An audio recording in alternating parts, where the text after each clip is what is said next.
Welcome to Meldon Law and Friends. I'm Jeffrey Meldon, the founder of Meldon Law, and we have a great show for you this week. We've got a very, very fine lady who helps rescue dogs and is going to tell us all about it, Linda Araujo. Did I pronounce that correctly? Close. Araujo. Araujo? Araujo. Araujo. Yes, sir. Yep. Okay. So anyhow, Linda's going to be with us in a few minutes, and we're going to talk about how we can help adopt and rescue animals. I want to mention a few things. First of all, we are live on Facebook, YouTube, and Twitter, and if you would like to make some comments, make them in the form of questions. Put them on either Facebook or YouTube. Send it to Meldon Law, and we'll answer your questions that Linda is going to talk about today, and any other questions that you have that are relevant to our discussion. We're here at Spurrier's Gridiron Grill, where we broadcast every Tuesday at 4 o'clock live. It's amazing out here. We really want you to come and visit the digs out here. I get to come out here at least once or twice a week and hang out. The food is superb. The museum is mind-blowing. It's unique, one of a kind. So come and visit us. It's, local people put this together, including the head ball coach himself, Steve Spurrier. And he's out here all the time. So come out and see Steve hanging out. And also, you really get a chance to support the community because this is a community restaurant.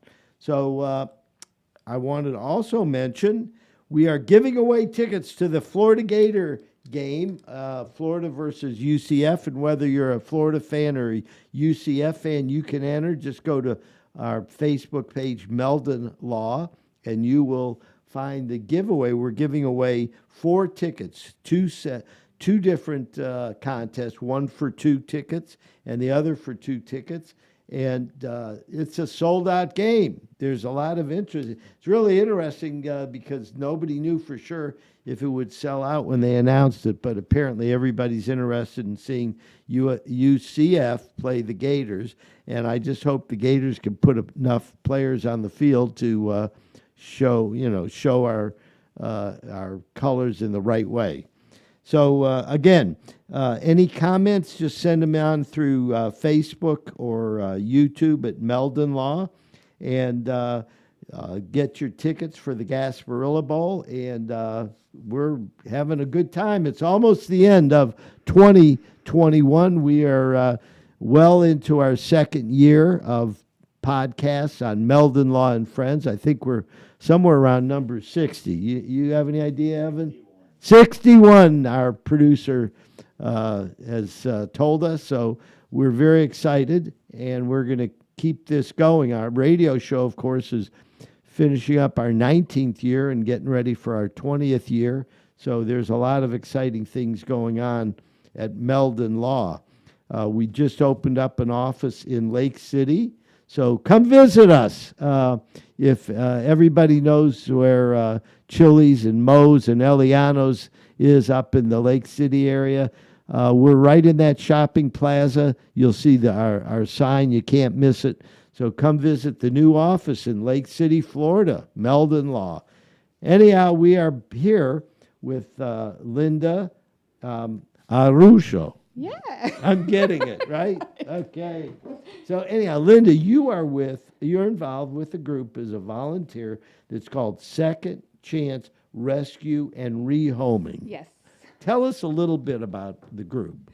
Well, Amy and her husband, Kelly, started this group, and they established it in 2012 after both of them had been volunteers for Gainesville Pet Rescue. They were volunteering, taking in puppies and litters of puppies and, taking care of them until they were old enough to be adopted out. So they were big volunteers there, and then they went on to, I believe, Amy actually started working for Gainesville Pet Rescue and did that for, I believe she said, 4 years. And then shortly after that, they decided to establish and start their own dog rescue, and have been doing this now since 2012. I got involved with them just about a year or so ago after doing a lot of other rescue work here in Gainesville, but and helping out. So can you give us an example of how it works from beginning to end as far as the dog rescues? Yeah, what we do is actually Amy will get messages, emails from like the shelter. Animal Services here in Gainesville is really good about sending out what they call pleas. And they'll send an email to Amy and other local rescues here and ask them, I guess, and send, pictures and information about as much information as they know about these strays. And send it to Amy, and then she'll go through it, the notes. She'll go on the different pages for the shelters, and she'll read about each dog, and then she'll pick some for the rescue, depending on how much money we have, depending on how many fosters we have. But there's a lot that determines which dogs are pulled, and there's a lot goes into it. And so after Amy decides to, pick a dog to place, what goes on next? Well, we get him we transport him from Animal Services to the rescue. Or sometimes they'll go from Animal Service right into a foster. I'll go pick them up for them, and then I'll take them in. And then it goes from there where Amy, whatever's needed to be done, the rescue will step in. They pay for the vet bills. They'll pay to have it spayed and neuter if need be. Sometimes the dogs will come in heartworm positive, and they'll stay in a foster home and treated, and then adopted out after the heartworm, that's been resolved. So you get involved as far as being able to, help place some of the dogs. Yeah, I've done just a little bit of everything myself. I'll foster, and then I've helped place the dogs. I like to do the fundraising. When COVID hit and everything shut down, it kind of put a damper in things because of fundraising. That kind of stopped. So we've been looking for different creative ways. I was a mask maker when COVID hit. I started making masks, got my sewing machine out after like 30 years and I started posting masks and making masks, and that brought funds in for the rescue. And then we've just kind of done little things here and there like that to try to bring monies in. So, as I understand it, you've been in the dog world for a while, right? Yeah. I moved back home to take care of to help my mother after my dad had passed, and Gainesville's my hometown. And I came back here, and I was looking for something to get involved in my community and I just happened to see a volunteer needed at Animal Services. So I started volunteering at Animal Services. My heart got a little heavy there in the situation going on down there. I got pretty heavy into it. I was going to the county commissioners. I was trying really hard to make changes down there. And, like I said, things just happened, and I know they're doing the best they can. I chose to start helping Amy, and it's been wonderful. I really enjoy helping them out, and I know that this is my place. Well, good. So the idea is that Amy and Kelly, her husband, yeah. Kelly, her husband, they started Second Chance Rescue and Rehoming. Yes. And how did they pay for all the costs of, getting him checked out by the vet and getting him healthy and doing all that? It's been a little bit of a struggle the past year or so. I'm not, but it's all based on fundraisers and donations. And they've got a lot of really great people that follow them and have been making regular donations. However, the bills, I was shocked when we were talking when I was coming here, and I said, well, what are the vet bills? And they were telling me anywhere from $16,000 to almost $20,000 a year, just for the basic vet bills. And Kelly works a full-time job. So it's the rescue is paid for out of donations, and, his working is so. So, and they have to feed the dogs while Feed they're the there. dogs, care for the dogs, veterinary, sometimes grooming. There's just basic care. And sometimes dogs will come in, we'll pull them from the shelter. It's a matter of, they're good to go. They're evaluated in the foster home, and then adopt them out right away. And that's great, because then we can make the money off, a little bit of money off those dogs. Unfortunately, that doesn't happen all the time, and there's a lot of other dogs that need just a lot of skin problems. Some underweight dogs here in the college town. Dogs are left in apartments and found in apartments that, it's a shame what's, how the dogs are treated in our county, but. Yeah, I know. A lot of times people of have them. good intentions, Yes. Week one, and by week, later on, all of a sudden, their good intentions change. Yes. Because they got to move somewhere, go somewhere. They can't take them to wherever they're going, and then they become a stray dog. Yeah. What We had happened? to spay, neuter, and microchip, if we could get microchips on all those dogs. So, what's your advice to students or anybody in the community that has a dog and they can't take the dog with them, wherever they're moving next? What are some of the options? Well, that's kind of a sore spot, because I would have first of all said, don't get the dog if you're. Well, I know. yeah, But I think that there's a lot, they can contact any of the local rescues. I know right now, Gainesville Word of Mouth, there's some pet rehoming Facebook pages. Gainesville Word of Mouth and Pet Finder are two good resources that, even if you post on there, people are willing to talk and help. There's also those that'll go out there and badmouth but to me, I appreciate the people that come forward and say, would you help me find a new home for my pet, instead of doing what others have done and left their Just pets leave just it, right. left in the apartment. So Gainesville Word of Mouth, does the Second Chance Rescue and Rehoming have a website? They do. We do. We have a website. It's secondchancerescueandrehoming.com. It is online. So if anybody wants, is interested in fostering, making donations, adopting, you can go on the Facebook page, petfinder.com. You can go on there and see which animals we have listed for adoption right now too.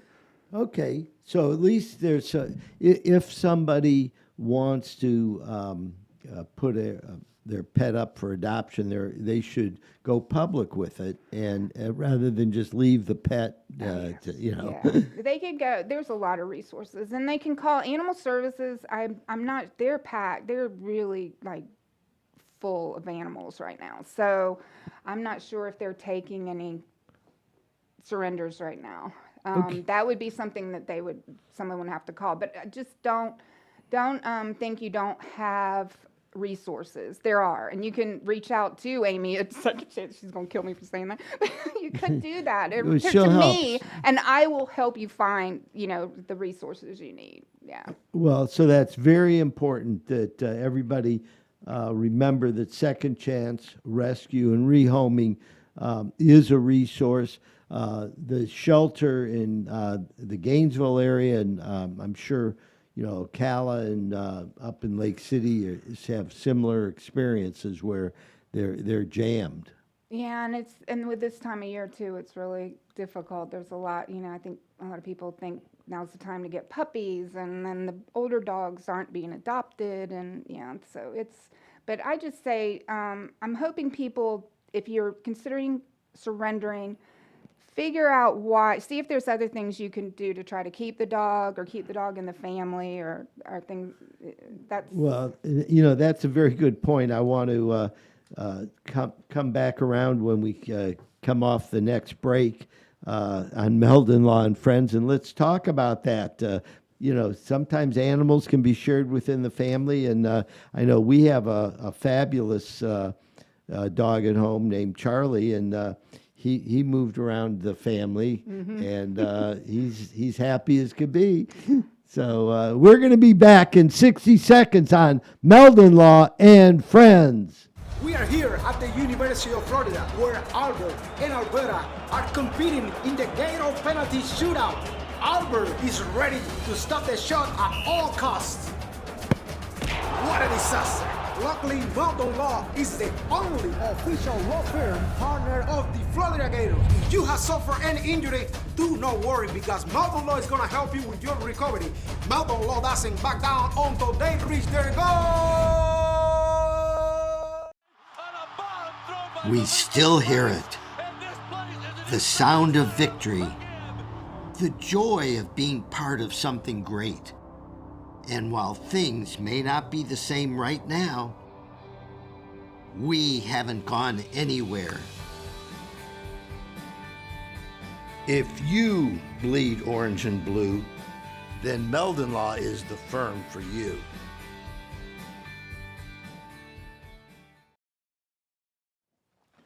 Welcome back to Meldon Law and Friends. I'm Jeffrey Meldon, founder of Meldon Law, and we love helping folks at this time of the year, and that's why Linda's on the show with us, telling us what we can do to help dogs, like maybe adopt a dog, right? Yes. Yeah. So we're here at Spurrier's Gridiron Grill. If you have any questions, go to the comment section on Facebook for Meldon Law or YouTube, and we will be glad to air your comments.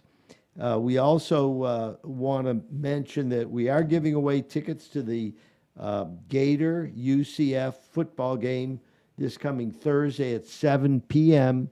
at Raymond James Stadium in Tampa. I'm going to be there. My son Carrie's going to be there. We're giving away 2 sets of 2 tickets each for the game. It's a sellout, but we were able to score some extra tickets for everyone. So go to Meldon Law Facebook page, and you can enter the contest. We're giving them away tomorrow, Wednesday. So join us, and let's see if we can bring the Gators back to victory. Yes, I know, Linda, you're a Gator fan, right? I am, yes, So sir. tell I us am. how long you've been a Gator fan. Over 50 years. My father worked at UF, taught at the College of Pharmacy, and bought tickets over 50 years ago. I sat in those same tickets as a kid, and then my 2 boys have sat there, and now my grandchildren, their children have been sitting there. So it's pretty cool. And you get to know all the people around Oh, you. yes. Yeah, generations of families that, we look forward. It's like we only see each other that time of year. It's fun. Well, a lot of people want to know, what's the big thing, with, tailgating and all of that, we have a similar situation. We've been in the same seats for 40 years, and the seats were purchased by the father of a good friend of mine in 1953. Oh, wow. That was before Dad. Really? I didn't know the tickets were around. Yeah, that. Wow. yeah. We have tickets. That's amazing. We're right behind the Gator bench, right by the 50-yard line, and we're 6-7 rows up, so we can see over the players' heads. But we can also see them sweat at the same time, and see them when they come off the field. So it's kind of like being at a high school game or something, that's exciting. Yeah, that's nice. And of course, we call it our Gator family. It's all the people that have been sitting around us for years and years, and then all of a sudden you start tailgating together and hanging out, and your kids know each other. Yeah. Yeah. The kids And know I'm a each other. PK Young graduate, so it's like all these. I realized that this person and this person was a PK Young person too, and the whole thing. Yeah. So my son graduated from GHS, and my daughter graduated from PK Oh, Young. nice. Another So blue wave. I like blue it. wave. We love our blue waves Yes. in Gainesville. That That's it's funny. because PK Young is a special kind of school. It is. I mean, how many schools do you go from 5 years old to graduating high school? And I was in nursery. They had nursery school when I went. Oh, So I went nursery school through 12th grade. so you were a lifer. I was a lifer, yes. Yeah, so that's what they call kids that go to PK Young from the beginning is To the end, lifers, yep, right? I'm a lifer. You go to the exact same building. They have it separated, of course, but it's like the same building, and you are just You're there. you're there, and I love it. I My loved it. my daughter still stays in touch with a lot of her Blue Wave friends, and My very best friend I've known since I was 12 years old. Yeah, and Tia and I've been friends since 12, 13. Well, we were perfect angels throughout too. okay. Anyway, Anyhow, Linda, I love your enthusiasm. So we're talking on Meldon Law and Friends about the Second Chance Rescue and Rehoming. And I know that you are passionate about giving animals a second chance. Yes. You mentioned something very interesting before we took a break, and that is the first option should be what can we do within our friends and family, our own sphere, as Right. far as finding a good placement for whether it's a dog or a cat or whatever the animal is. We have a fabulous dog named Charlie. We call it, his nickname is Cha-Cha, but he's a Labradoodle, and he started out with my son, and my son was very eager to take care of Charlie, and then it didn't work out because he was living in an apartment and he wasn't coming home during the day, and Charlie would just be there, and it was too difficult. Right. So then he passed it on to his mother, and then after his mom, then she passed it on to us, and now we've got a Labradoodle with a little golden doodle, a mini golden doodle Those are great named dogs, though. Samantha. So we got Samantha. She's a little thing, like about 14, 15 pounds, and but she's kind of she runs the show. I have an 8-pound Yorkie named Coco that runs the show. Yeah, and it she's does- a rescue, and she runs the show. I have to check her every once in a while. Yeah, but it's She's really 8 pounds, funny. yeah. No, because Patricia's mom, my mother-in-law, lives with us in the home, and Samantha is fiercely loyal to Grandma, Mommy, as we call her, and even when we come in, like in the morning, she'll be in her room, and if anybody comes in there, she's going, like don't get near, don't I'm protecting Mommy. That's my job, Coco does that. And then we got Sammy and Cha-Cha, and the two of them like follow each other around all day long, and they get along great. That's So we really appreciate having great dogs, and I think it's such a blessing when you can find the right match for your Yes, family. Yes. How do you go about that? Do you ever counsel people as far as what the right match is? If they ask, I do. I try to talk to people. One thing I do, especially with the young people, we've got a lot of college kids here, and obviously, I've noticed there's about 80,000 there's a college few, kids running but around I here. think- I saw a few the other day. I think about, my vision is like the kids come here, they've had a dog at home, and it seems like a great idea. They want their dog there waiting for them when they get home, but they don't realize all the work mom and dad went into it to get the dog to be this way. My suggestion, if you think you want, is foster. There's Animal Services looks for fosters all the time. Us at Second Chance, we're always looking for great committed fosters. But fostering, it's like the best of both worlds. You can help out these dogs, even if it's for a short moment, and show them that there is love and that they are, and get them secure. And then you can decide if you want to keep that dog or if you want to try to get another foster. Anyway, you can get a chance to see what it's like to take care, to feed, to all the things that are needed with a dog. But the rescues take care of everything, or the shelter will take care of everything, so you can kind of see if this is something that you want to do or not ahead of time without the commitment of actually adopting a dog. And that's my advice and the suggestions I try to give any young person or anyone that's just not sure if they want to adopt a dog right now. And, is it the right fit for my house? And just, I want people to think about it before they just go out and adopt a dog, because it's a lifetime commitment. There's a lot of senior dogs out there that just need a warm place to hang out. So some students, it might be a good match to find an older dog that'll just be there when you get home. And it's already, a couch potato and doesn't need a whole lot of exercise. Come home, take it for a walk and come back, I love it. And that's how, but right now there's just so many dogs. We got to figure out something better. I know. Well, we're big fans of rescue, Appreciate you for inviting us. for Yeah. animals. And I mean, if it was up to my wife Patricia, we'd probably have 27 dogs in our I can home. hook you up with some foster dogs if you'd like to give it a try. Check it out for a minute. I know. She says, "Oh, what about getting another?" So anyhow, Sammy, she's only like 3.5, so we're gonna probably, breed her at some point in her life. Yeah, I'm getting a look. We don't need more dogs. Not mixed breeds. She's like a golden doodle. A mini golden doodle is a real special. They are, I agree 100%, but there's a lot of mixed breed. I mean, technically, they're just mixed breed. And there's just so many dogs in the shelter. I didn't know that you could find I wanted a Yorkie.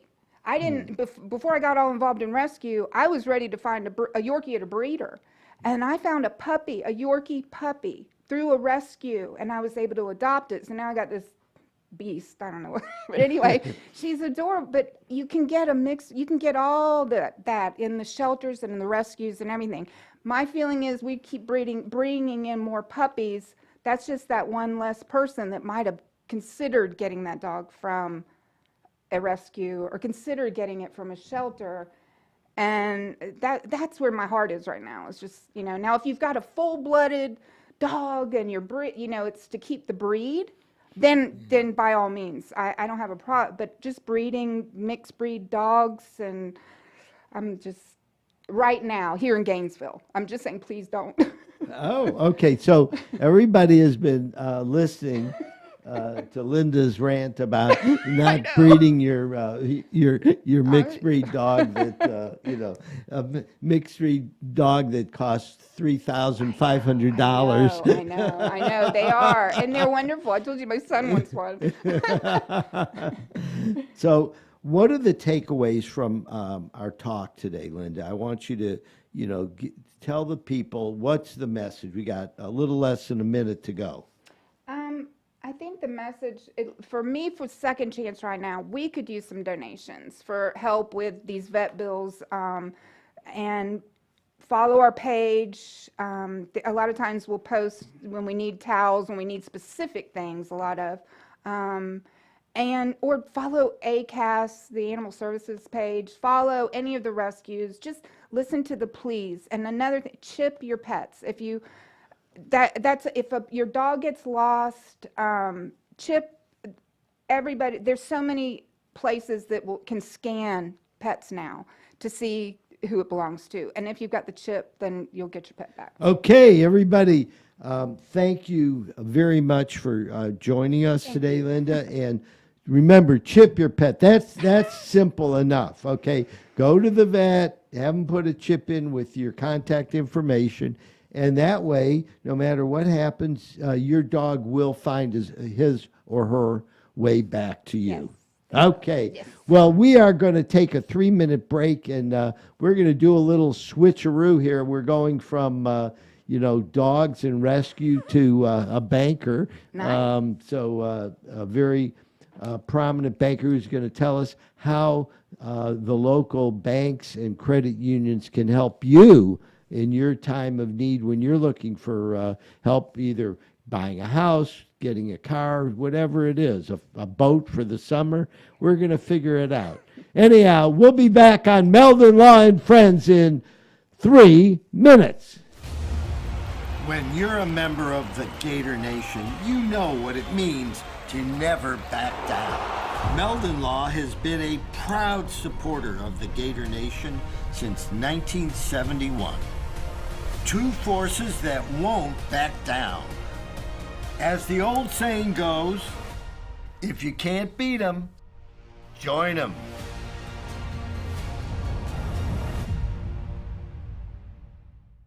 Albert, Alberta, I understand you were witnesses to a crash.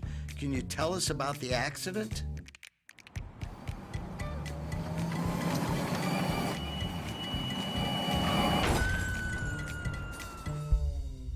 When you're in a crash, it's important to get witness statements immediately after the accident. Whether you're in a car, truck, motorcycle, scooter, or even a golf cart accident, at Meldon Law, we won't back down.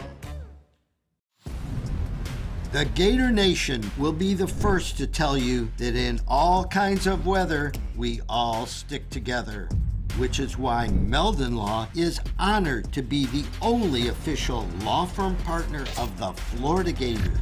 We hope you never find yourself the victim of a serious accident, but if you do, our team is here for you. Gators won't back down from a fight, and neither do we. Oh my gosh, I can't even believe this. Look what you have done to my truck. Excuse me, it's your fault, it's not my fault. Yes, it is your No, fault. it's not, I am it's not. calling Jeffrey Meldon from Meldon Law. So I'm gonna call Jeffrey, my husband. Meldon Law, this is Jeffrey speaking. This crazy lady here, this crazy lady, he might... New client? Yes, but this one might be a little tricky. We still hear it. The sound of victory. The joy of being part of something great. And while things may not be the same right now, we haven't gone anywhere. If you bleed orange and blue, then Meldon Law is the firm for you. We are here at the University of Florida, where Albert and Alberta are competing in the Gator penalty shootout. Albert is ready to stop the shot at all costs. What a disaster! Luckily, Meldon Law is the only official law firm partner of the Florida Gators. If you have suffered any injury, do not worry, because Meldon Law is going to help you with your recovery. Meldon Law doesn't back down until they reach their goal. Welcome back to Meldon Law and Friends. I'm Jeffrey Meldon, welcoming you to our second half of Meldon Law and Friends. We're very excited. The Gators are playing UCF, University of Central Florida, this coming Thursday at 7 p.m. And we would love for you to watch the game. I think it's on ESPN, but if you'd like to be there in person, just go to Meldon Law Facebook, and you will see our contest to win 2 sets of tickets, two tickets in one set and 2 tickets in the other set. They're free for the Gasparilla Bowl. So check it out. We're giving the winners. We're announcing the winners on Wednesday. So check us out and get your free tickets. We're here at Spurrier's Gridiron Grill. What a great place to hang out, and you'll love the food, you'll love the museum, you'll love the whole ambiance here at Gridiron Grill. Anyhow, I am here with a very important member of our community, Gil Levy. How are you doing today, Gil? Jeffrey, I'm doing very well. Thank you for the invitation. Yeah, I understand you're senior vice president at VyStar Credit Union. That is correct. And my job description, it really is regional community relations, basically looking for ways to tie VyStar and its branches to the community at large. Well, it sounds like what we try to do at Meldon Law. Yeah, in fact, there's a lot that we do that is similar to you. We're also proud sponsors of the Florida Gators. I love it. I love it. I mean, you know, what I think is really important is that people realize there are a lot of ways to give back to the community, and both in banking and in the legal profession. I think the best way to do it is community involvement.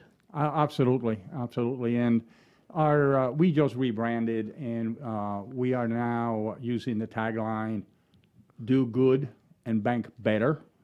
I focus on the do good side, which is how VyStar gives back to the communities that it serves through direct sponsorships and dollars, but also in engagement.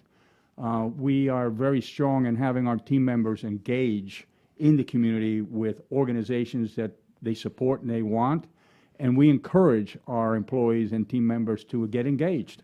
You know, it's very interesting. We are starting a program in 10 days at Meldon Law, and where we're going to be giving people bonus points for community involvement. There's Fantastic. There's a program called Bonusly, and you can give 100 points or 50 points or 1,000 points for doing certain things.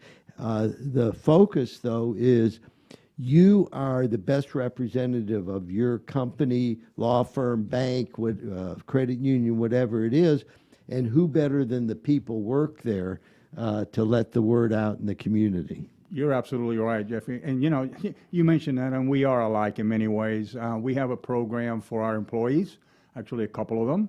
One of them is Pay It Forward, where employees can donate money to their organization of choice, and we will reimburse the employees up to $100 a year for doing that. And we also have a day that we give them, paid leave, for them to participate in those organizations and actually engage directly with those organizations. So Meldon Law and VyStar, we do share a lot in common.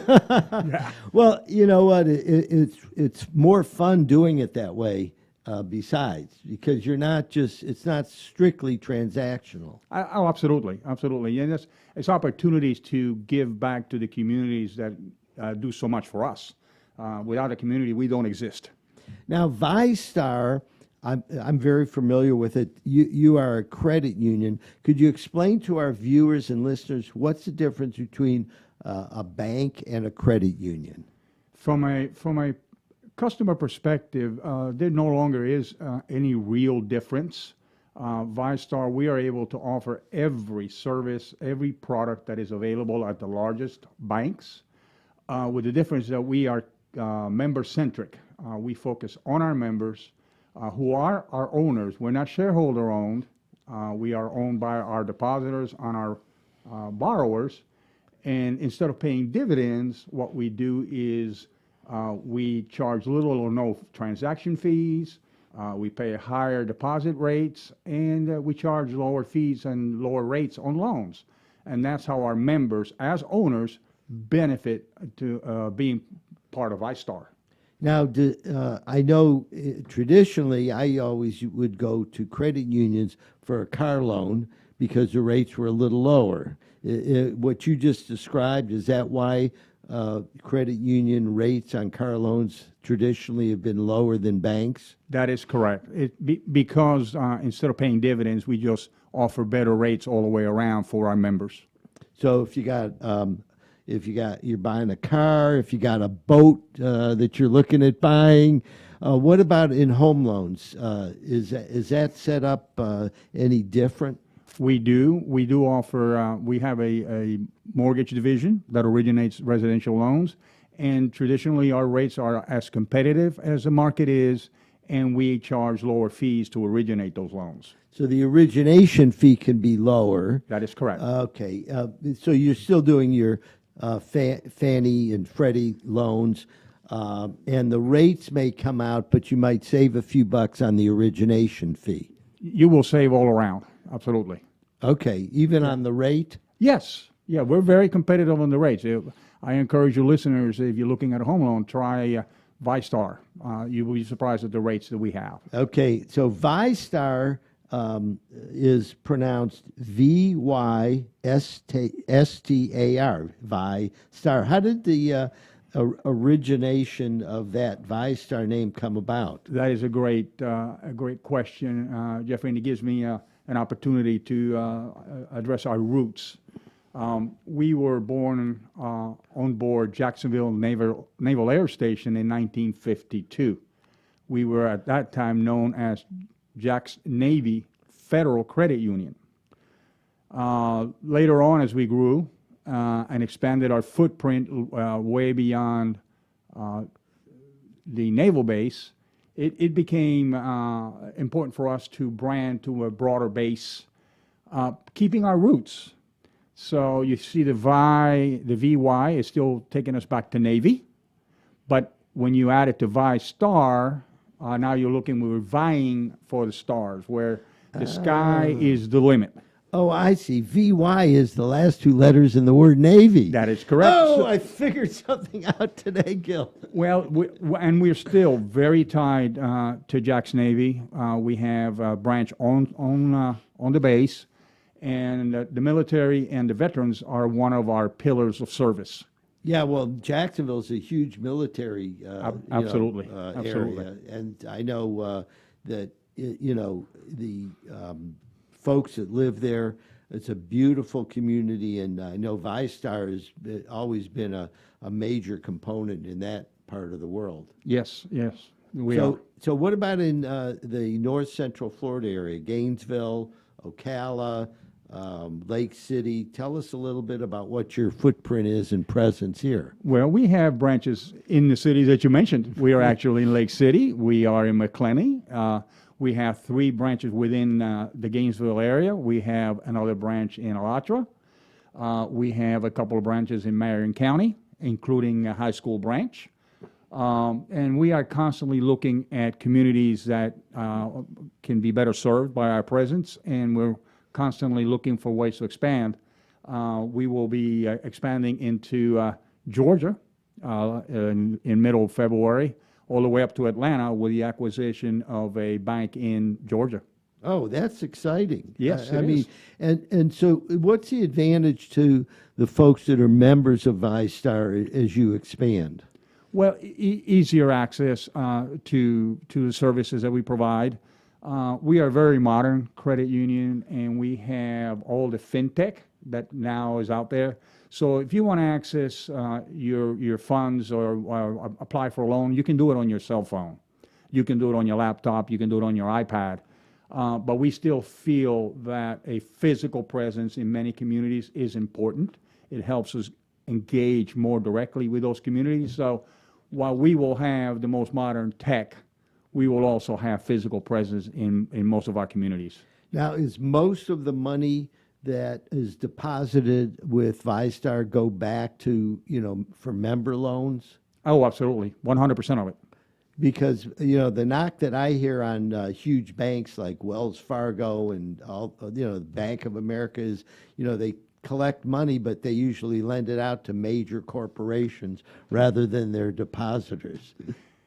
That is a fact, and there are federal rules to help guide how banks invest the deposits that they receive. But at VyStar, we don't need those federal rules. We are dedicated to the communities that we serve, and we make sure that we put back into the community the loans that are needed to help business and economy and individuals thrive, and also through direct support and sponsorships of community service organizations in the community. So we put the money back in the community that we serve. Yeah, well, give us some examples of the kind of loans that people might even think about when they walk into VyStar or go online. Well, we offer the traditional loans like car loans or boat loan, first mortgages on residential, home equity loans. We have a very thriving small business unit that does small business loans.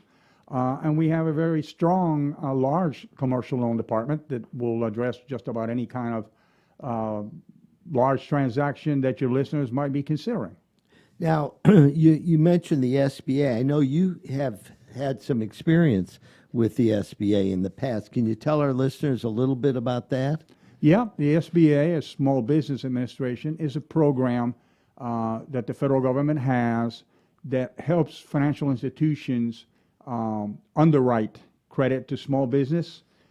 It provides guarantees to the financial institutions, so that is an inducement for them to make a loan that they otherwise might not want to make, because the federal government is guaranteeing a portion of the loan, and we do those loans. Yeah, I know for a lot of folks that are starting businesses, the SBA may be your best opportunity to get the funds necessary to start out and keep it going, because probably the first year and second year are the riskiest for any new business. That's true. With such a high percentage of small business failing within the first 5 years, it is important that the SBA is there to provide a guarantee of repayment to the financial institution. It's a great program, and your listeners can contact VyStar to learn more about SBA loans. And how do they reach VyStar, Gil? How do you find VyStar? You just Well, we have branches here in Gainesville, but you can also find us on the web, just VyStarCU, as in credit union, .org. I got it. VyStarCU.org. And the ORG is because we are not for profit, believe it or not. Oh, I got it. Okay. Well, this is turning out to be a very interesting discussion with Gil Levy, who's the Senior Vice President with VyStar Credit Union. We're going to take a 1-minute break and be back on Meldon Law and Friends. Alberta, I understand you were witnesses to a crash. Can you tell us about the accident?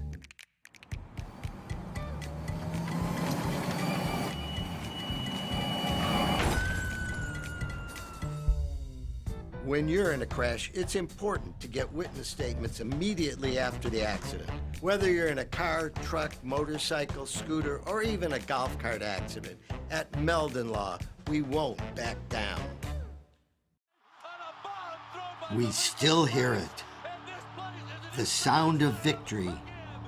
The joy of being part of something great. And while things may not be the same right now, we haven't gone anywhere. If you bleed orange and blue, then Meldon Law is the firm for you.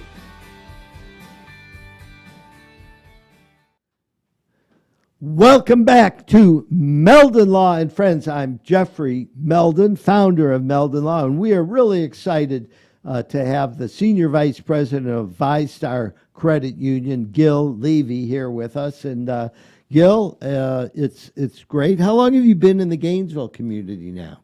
Jeffrey, we've been in Gainesville since December of 1981. Wow. This is really our home. We were young kids when we came here. We had children. Our children are grown. They're both Gator grads.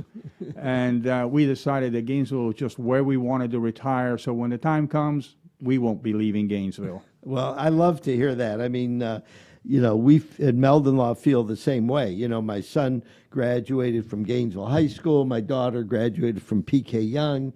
My son's my law partner. Someday my daughter may come back. We'll have to figure that one out. She's down in Miami, having a great time down there. But they do, when they come up and visit here, they always go, man, every time we come back to Gainesville, we kind of think maybe someday we could move back here. They will. Yeah, I think so. They will.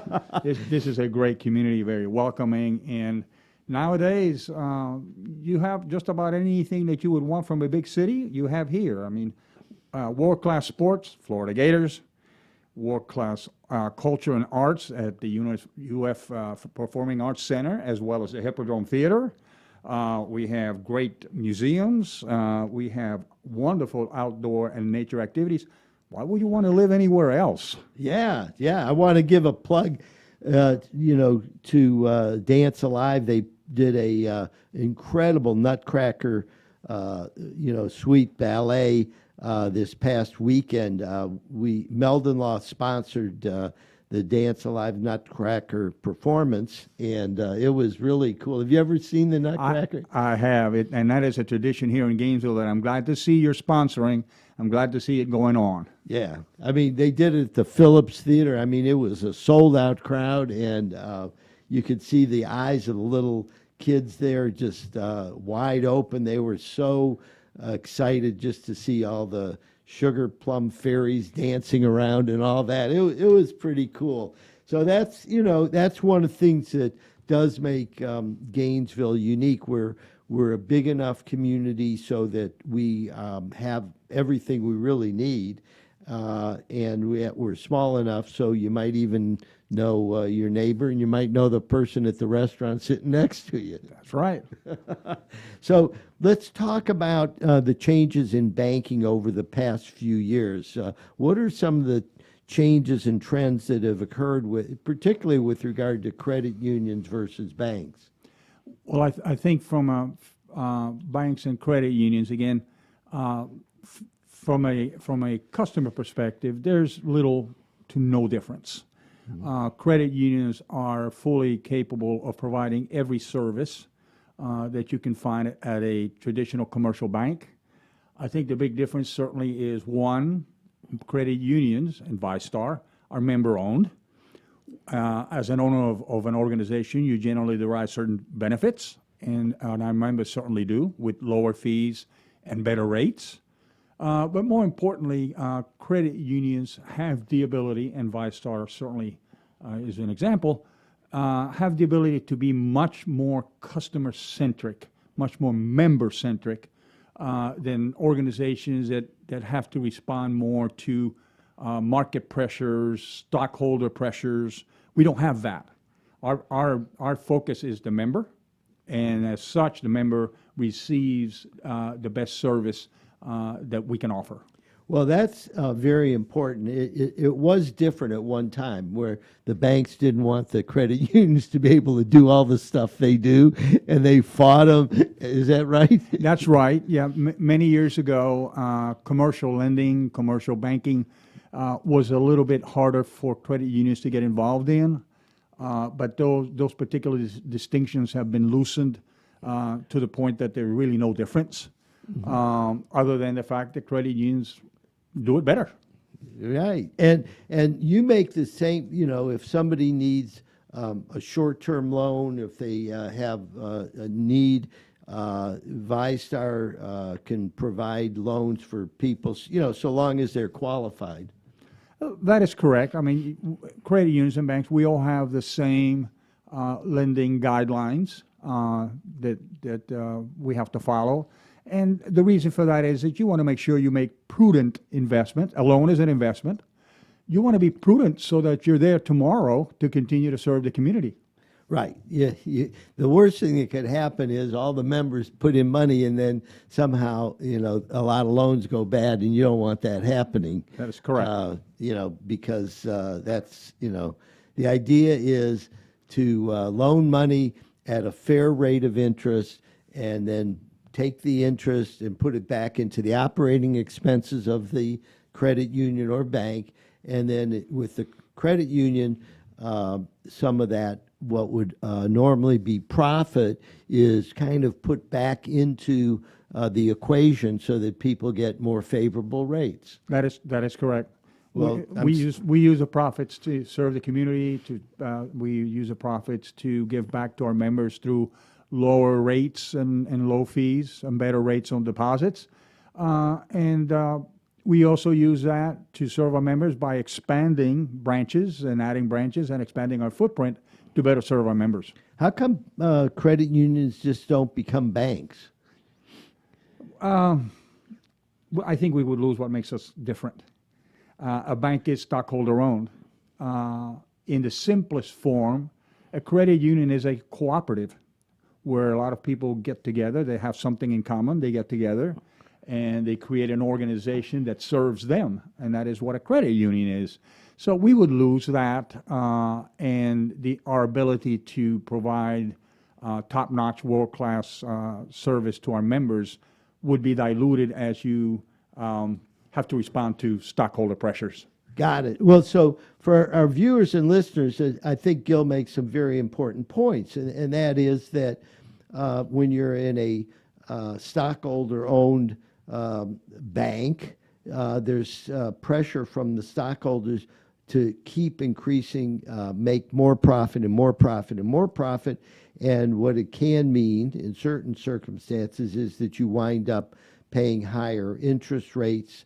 Your closing costs might be higher. There might be other fees that you incur, whereas a credit union may not have that same pressure. So that's a good thing. Now, I know you've had a background in doing other things.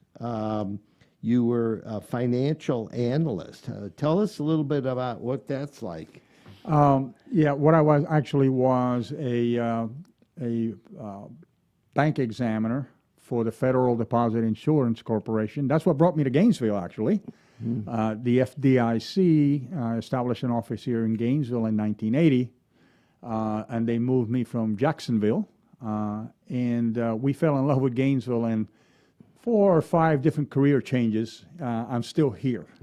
I've done everything I can to stay in Gainesville. So going back, yes, I was a bank examiner with FDIC, and that's how I got to learn so much about the financial services industry in the country. So you got to see it from the other side. It's like, Yes. what this is, these are the rules, and we got to figure out how to have everybody follow the rules. Correct. Now, what happens when it's a close case? How do you, who gets to input as far as whether to make a loan or not make a loan when it's right on the border? Lending usually is managed by a credit committee, which you will have at a bank or a credit union. The credit committee is entrusted to approve these loans based on established guidelines, what they call the credit policy. And these guidelines are set up to provide the proper product and services to the member, but also assure that sufficient safeguards are put in place to assure a reasonable certainty that the loan will be repaid. So you have to have, make sure that the rules are followed, and then try to figure out how to present the case. Sometimes, do you ever go to someone that's applying for a loan and go back and give them some suggestions as far as how to improve the application? What we try to do is let them know that our decision is also in their best interests. So if we see that a loan has a higher than normal degree of risk of repayment, we explain that to the applicant. We explain, this is what's happening with this, and this is why this won't work, and it's not to your benefit to go down this path. You have to be careful what you tell an applicant to put in an application, because that is information they're providing you, and as a lawyer, you understand. Right. But we do take the time to explain why a loan application was rejected and why that is, so that that applicant can take the opportunity to improve their position to where the next time around they'll be successful in getting credit. So you might say, well, there's a lot of credit card debt, and if you got that credit card debt down, then your credit score is going to be better. You're going to be looked at more favorably. It doesn't look like you're living on short-term funds versus long-term investments and things like that. That is correct. And Jeffrey, you bring up a really great point. One of the things that VyStar is very focused on is financial wellness. We offer our members all kinds of materials and documentation and web access to VyStar University, financial wellness programs. We have a financial wellness center at Santa Fe College where we teach students how to better manage their money, how to understand credit, improving their credit report. And we do that for our members. Our members can go onto our website and look for VyStar University and have access to all types of financial wellness and how to improve your financial condition. And can you help them with wealth management as well? Absolutely. We have an investment division as well. Well, that's very important, because as your funds grow, your strategies for investing those funds change. And it sounds like VyStar can be a one-stop shop for just about any of your financial needs. If it's financial, VyStar can manage it. Well, that's very good. Well, I want to thank Gil Levy for joining us today on Meldon Law and Friends. It's been a great show. I've learned a lot. And next week, we're going to be back on Meldon Law and Friends. Thank you for watching and listening.